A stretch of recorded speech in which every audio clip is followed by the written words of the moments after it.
Getting in and out of the vehicle. With your back to the seat, place your left hand on the dashboard and your right hand on the back of the seat. Gently lower yourself into the seat. Your caregiver will then take your walker and give you your leg lifter device. You can then gently ease your left leg into the vehicle and using your leg lifter device, assist in getting your right leg into the vehicle. Ease into the back of the seat. To exit the vehicle, using your leg lifter device, ease your right leg out, followed by your left leg. Your caregiver will then take your leg lifter device and give you your walker. Place your left hand on the dashboard and your right hand on the back of the seat. Gently lift yourself up, take your walker, and you may go.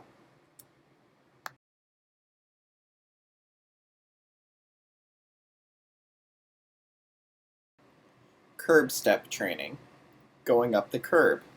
Approach the curb and position your feet about 1 inch away from the edge of the curb. Place your walker on the top of the step. Step up with your non-operative or good leg first. Then step up with your operative or bad leg next. Going down the curb. Approach the curb and position your toes on the edge of the curb. Place your walker down off the curb, step down with your operative leg, and then step down with your non-operative leg.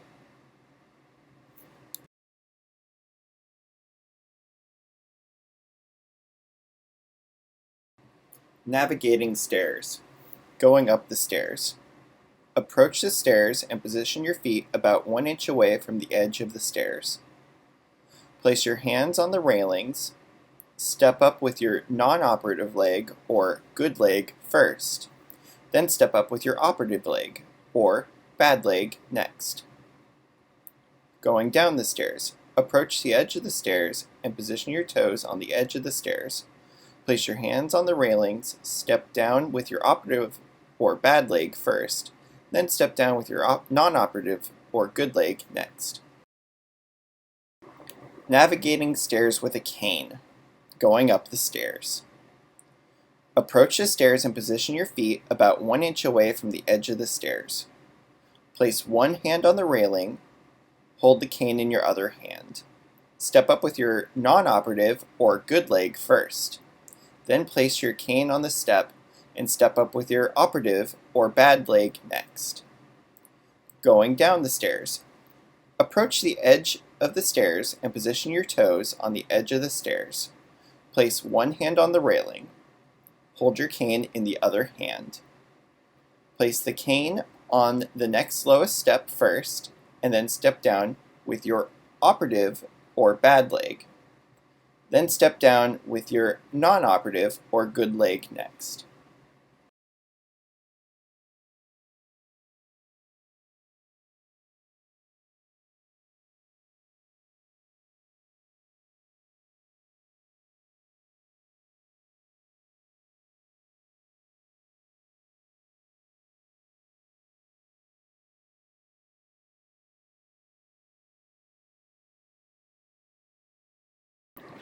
Navigating stairs with crutches. Going up the stairs. Approach the stairs and position your feet about 1 inch away from the edge of the stairs. Place one hand on the railing. Hold your crutch under your other arm. Step up with your non-operative or good leg first. Then place your crutch on the step up and step up with your operative or bad leg next. Going down the stairs. Approach the edge of the stairs and position your toes on the edge of the stairs. Place one hand on the railing. Hold your crutch under your other arm.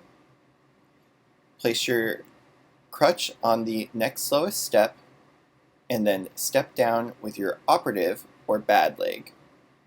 Then step down with your non-operative or good leg next.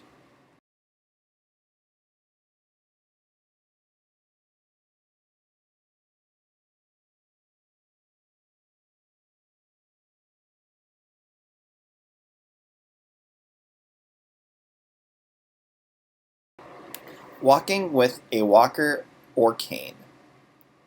Stand tall and place your hands on the walker. Stay in the center of the walker as you walk. Do not keep the walker too close or too far away, because this could cause you to fall. Roll the walker forward and step forward first with your operative or bad leg, and then take a small step forward with your non-operative or good leg. Walking slowly at first will improve your safety. As you feel stronger, you may start to take bigger steps and walk faster. Remember to start with your operative or bad leg first. Continue to roll your walker smoothly forward as you step forward with your non-operative or good leg. This will help you to walk faster and more naturally. Walking with a cane. Place the cane about 4 to 6 inches to the front and side of you and step forward, matching the cane with your operative or bad leg first. Then step beyond your cane with your good or non-operative leg. Continue to do this slowly and safely.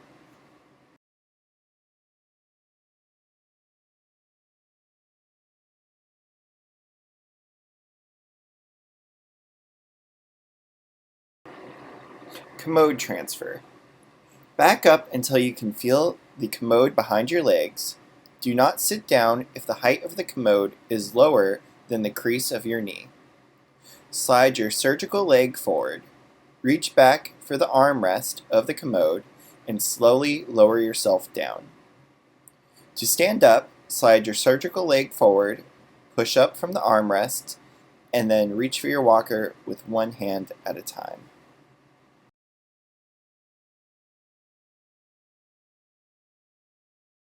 Getting in and out of the shower or bath. Back up to the tub bench using your walker. Reach your hand back for the bench. Slide your surgical leg out in front of you and slowly lower yourself down to the sitting on the bench.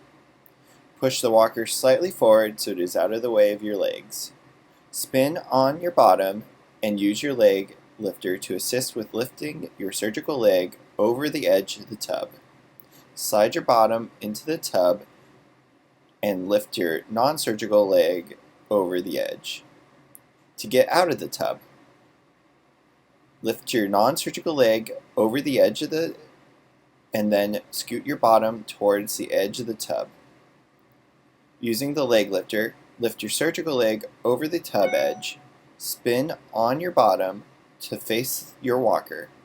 Slide your surgical leg forward and push up from the bench with one hand to come to standing with your walker.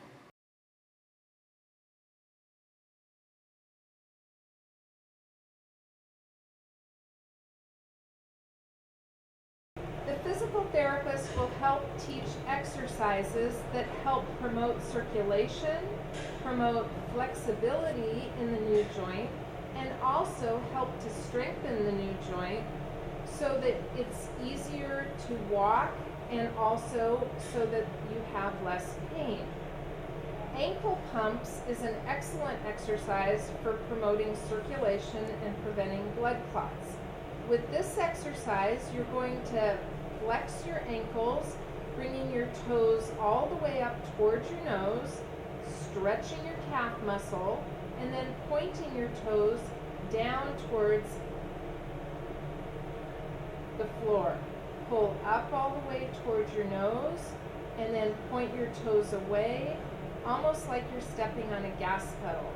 That helps to tighten your calf muscles and helps to promote circulation, preventing blood clots. The next exercise helps to strengthen the quadricep muscle around your knee. With this exercise, the goal is to try to straighten the knee all the way out by flattening the back of the knee to the bed. You're going to try to tighten the muscle on your thigh and then relax. One of the things that helps with this exercise is as you're tightening your thigh muscle, pull your toes towards your nose and hold for 5 seconds and then relax. So tighten the thigh muscle, pull the toes towards your nose, Press the back of the knee down to the bed and relax. The third exercises that helps prevent blood clots by promoting circulation and helps to strengthen the muscles is to tighten the buttocks muscles by squeezing the buttocks muscles tight, almost lifting the hips a little bit from the bed. Hold for 5 seconds and then relax. Tighten the muscles of the buttocks, lift your bottom a little bit, hold for 5 seconds and relax. The next exercise helps to promote flexibility of your knee. With this exercise, you're going to try to drag your heel towards your bottom, slowly bending your new knee joint. When you start to feel a little tightness and discomfort, pause, and then see if you can bend it a little bit further. Hold for 5 seconds, and then straighten the leg out all the way.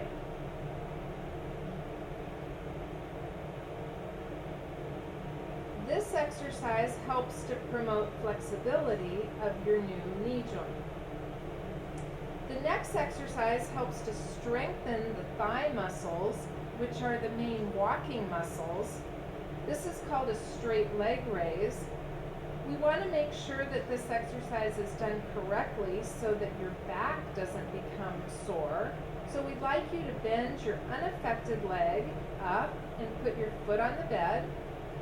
In that position, you're going to curl the toes of your operated leg towards your nose, tighten that thigh muscle, and lift the leg 4 to 6 inches up off of the bed. Pause, and then slowly lower it back down to the bed. If that exercise is difficult to do, push the knee down into the bed first, then lift the leg 4 to 6 inches. Hold for about a second and then slowly lower down.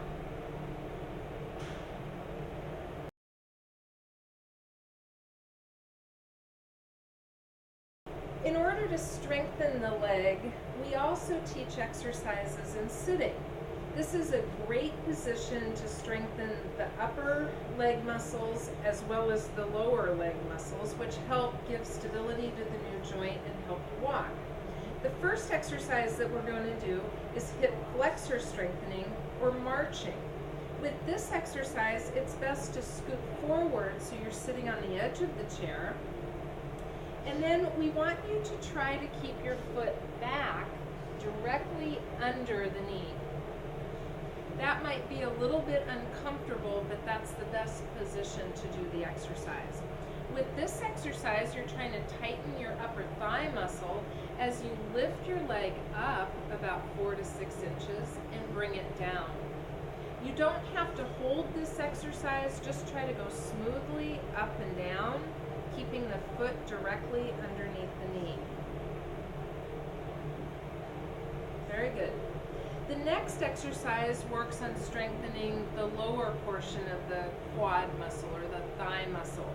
With this exercise, you want to have your thigh fully supported, so you want to scoot back in your chair. We like to use a chair with arms because that's the safest for getting in and out of. With this exercise, you're trying to tighten the muscle right here, tightening your kneecap as you pull your toes back towards your nose and straighten the leg all the way out. It's important to hold for 5 seconds and then slowly lower the foot down so it comes to rest directly underneath the knee. The next 2 exercises help to promote flexibility. With the first exercise, we're going to have you sitting in the chair, scooted about halfway forward in the chair. The goal here is to try to bend the knee as much as possible. The first part of the exercise has you tighten your hamstring muscle on the back of the thigh and try to draw the foot back. Now, you might feel like it's tight and hard to move further, so then we're going to have you put your unoperated leg crossed over your operated leg and use your unoperated leg to push back a little bit more.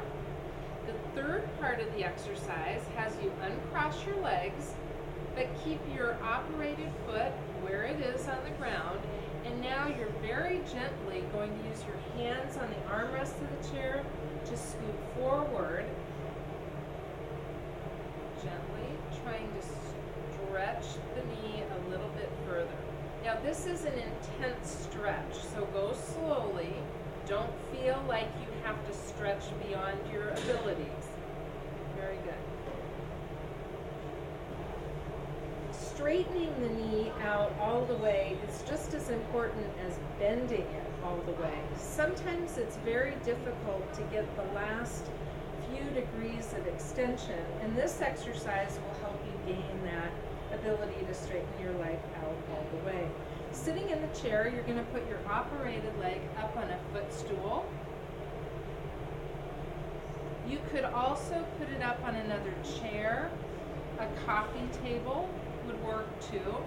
With this exercise, you want to pull your toes and curl them towards your nose.